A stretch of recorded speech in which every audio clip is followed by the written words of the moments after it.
I'm actually not entirely sure how long this subject will last for this episode.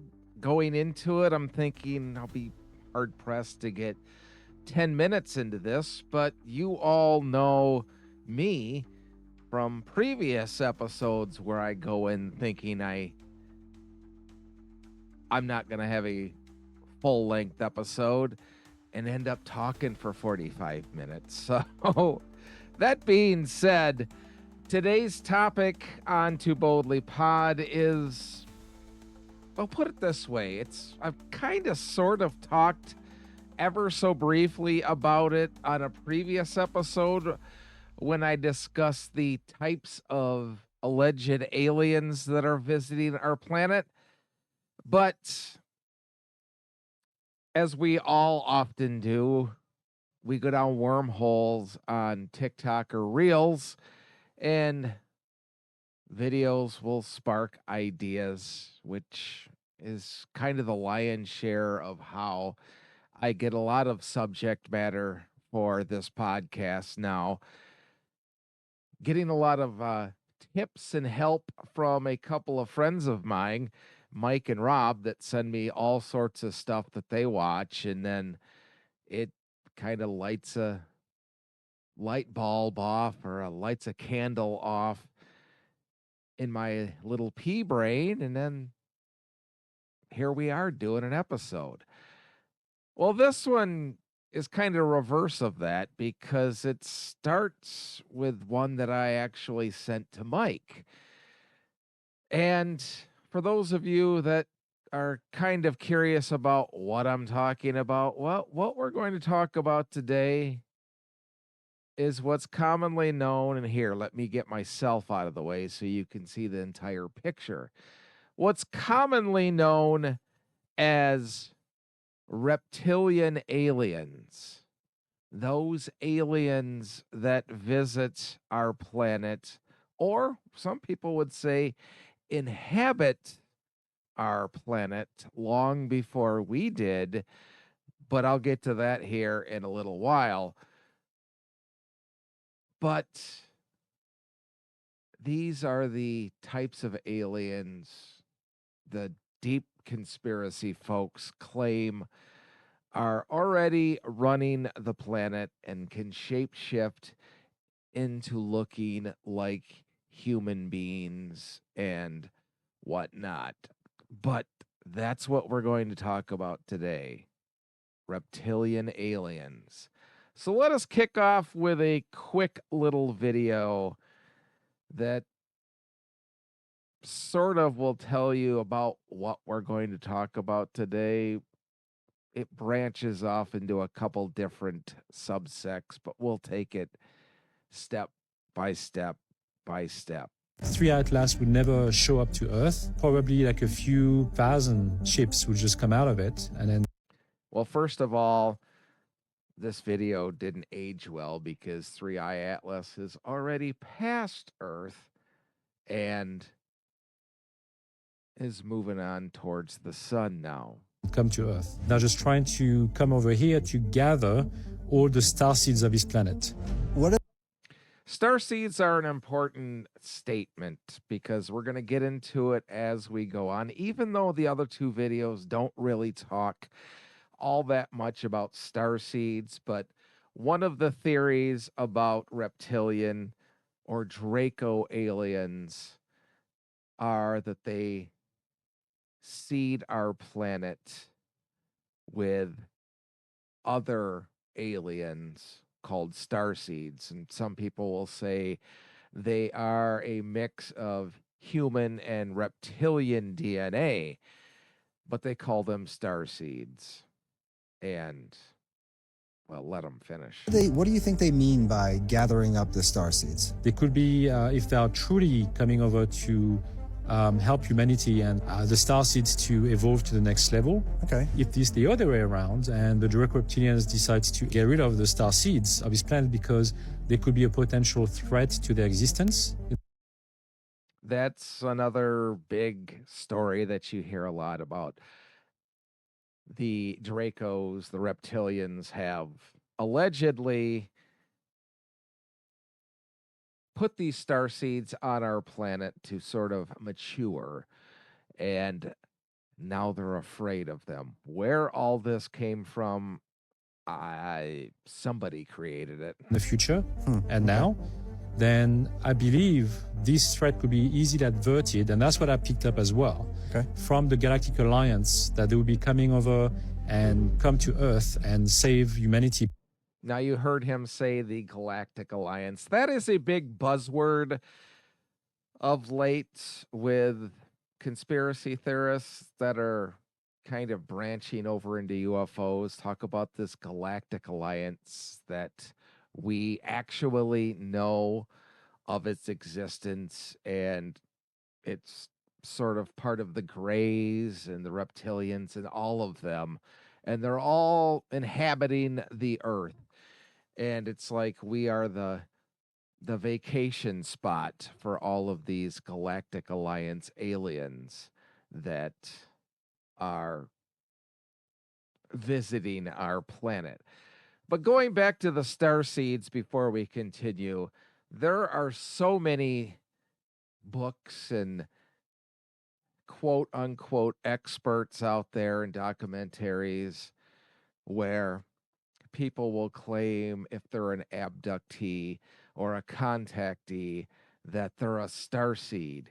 It kind of walks that fine line between new age sort of thinking and ufology within abductions. And I don't want to say this to be rude, but it kind of also stems a little bit into Stephen Greer's disclosure movement, but we'll talk about that at a later date. But the star seeds, as I stated, people claim that they could be a star seed. They're like half human and they're half reptilian. And it all stemmed from being abducted, or their parents or grandparents or whomever was abducted, and the DNA has passed down the line to people that claim they're star seeds. Or it could even be the individual person was abducted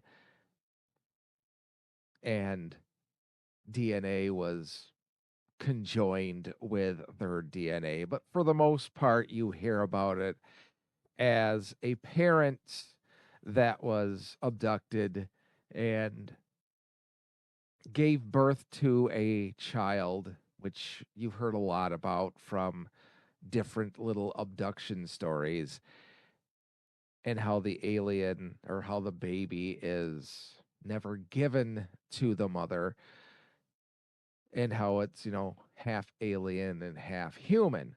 Well, the star seeds are put back on Earth, but they look completely human, but they have this sort of psychic connection with the reptilians. But the whole starseed and reptilian thing isn't anything new, but it seems to really be gaining traction over, say, the past 10 years or so. We've heard about it before that, but it has really gained a lot of traction with the explosion of our collective conspiratorial mindset on this planet. I don't want to just say here in America, but because it's really planet wide. But here in the United States, it really seems to have, I guess the best way to put it is really exploded over the past 10 years. But you've heard about the story. I'm sure you probably have if you're interested in conspiracies and stuff, that a lot of our leaders, our world leaders, from presidents to kings to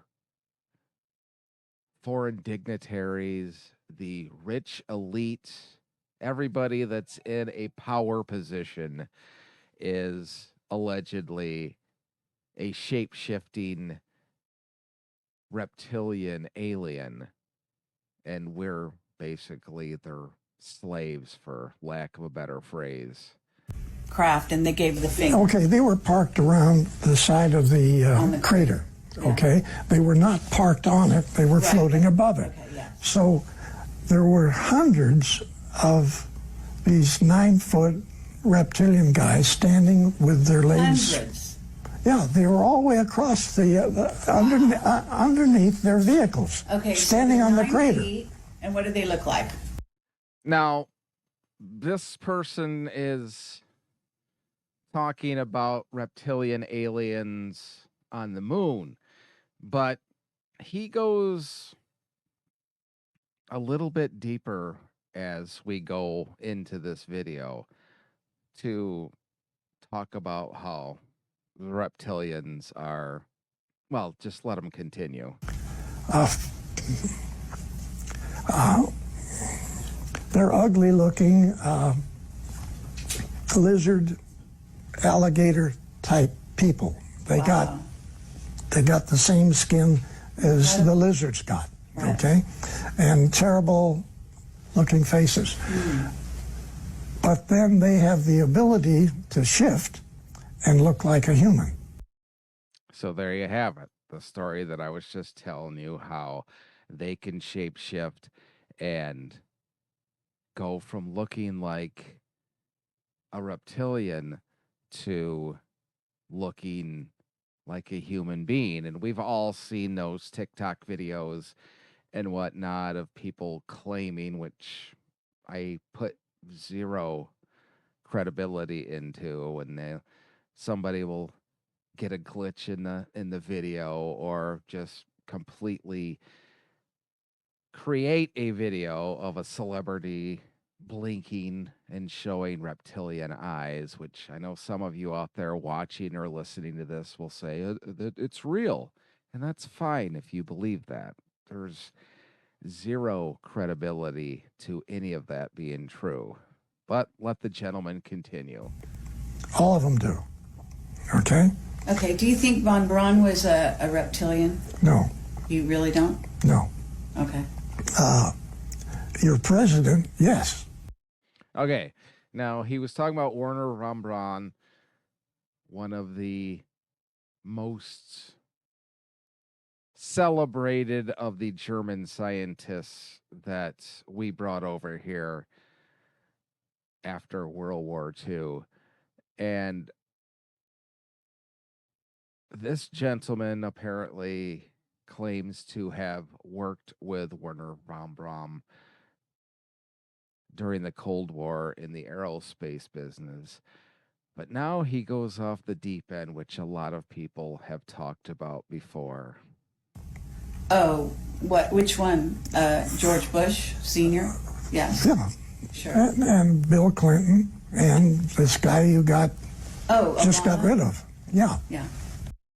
This guy you just got rid of. He's referring to Barack Obama. And that should tell you his mindset of where he leans politically. Before I even play the next line, it's really not going to surprise you. They all were, Right. okay? So, and they all have this ability to make themselves look like real good-looking people. And you're saying Trump isn't one? No, he's not. Of course he's not. Well, Okay? that's a relief. And, and he knows more about this subject than people realize. I don't want to get into a political discourse here, but this is your prototypical, and I could say it for both sides, so don't get angry at what I'm about to say, but your prototypical mega follower who will bleed anything and everything that MAGA says. And don't get angry at me, because I feel the same way about the deep blue liberal believers too. Same exact thing. Doesn't matter what you're told, you can't have discourse anymore. But